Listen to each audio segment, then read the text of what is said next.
নমস্কার আমার সকল প্রিয় ভিউয়ার্স। এই কদিন খুব গরম পড়েছে, তাই সোশ্যাল মিডিয়াতে দেখতে পাচ্ছি যে সবাই লিখছে গাছ লাগান প্রাণ বাঁচান, একটা গাছ একটা প্রাণ, গাছ কাটলে এত গরম পড়েছে, আর কদিন পরে আর আমরা থাকতেই পারবো না, ইত্যাদি ইত্যাদি। আমাদের এই যে গাছগুলো দেখতে পাচ্ছেন, এই গাছগুলো কিন্তু আজকের লাগানো না, এই গাছগুলো আমাদের অনেক দিন আগের। এগুলো পরিষ্কারও করা হয়, পৌরসভা থেকে এসে পরিষ্কার করে দিয়ে যায়, আবার জঙ্গল হয়ে যায়, আবার পরিষ্কার করা হয়, এইভাবেই চলে।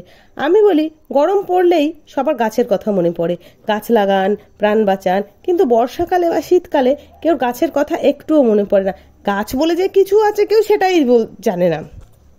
আমি হাত জোর করে আপনাদের একটা কথা বলি, আমি বলি কি যে এখন তো এত গরম পড়েছে, একটুও বৃষ্টি নেই, মাটি খুব গরম, এখন গাছ লাগাতে যাবেন না। এখন গাছ লাগালেই না সব গাছগুলো মারা যাবে। কিন্তু যদি আপনাদের বাড়িতে যে সমস্ত ফল খান বা যে সমস্ত সবজি থাকে, সেই সবজি যদি বীজ থাকে, বীজগুলো মাটিতে ফেলে রাখুন, দেখবেন বৃষ্টি পড়লে একটা না একটা গাছ সেখান থেকে হতেই পারে।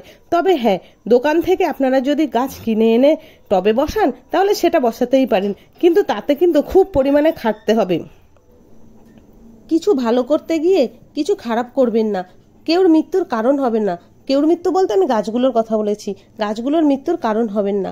আমিও বলছি গাছ লাগান প্রাণ বাঁচান, তবে উপযুক্ত সময়ে, যখন খুশি তখন না। বৃষ্টি পড়ুক, তারপরে সবাই আবার ভাববেন নতুন করে। এই কংক্রিটের জঙ্গল বেড়েই চলেছে। যে পরিমাণে কংক্রিটের জঙ্গল বেড়ে চলেছে, আমাদের সকলকেই সচেতন হতে হবে। জানি না আমার এই কথা কে কে শুনবে, কেউর মনে সাড়া ফেলে যাবে কি না, আমি কিছুই জানি না। যাই হোক, আমি যেটুকু জানতাম সেটুকু বললাম আপনাদের। এটুকুই বলে আজকের মতো ভিডিওটা শেষ করলাম। নমস্কার।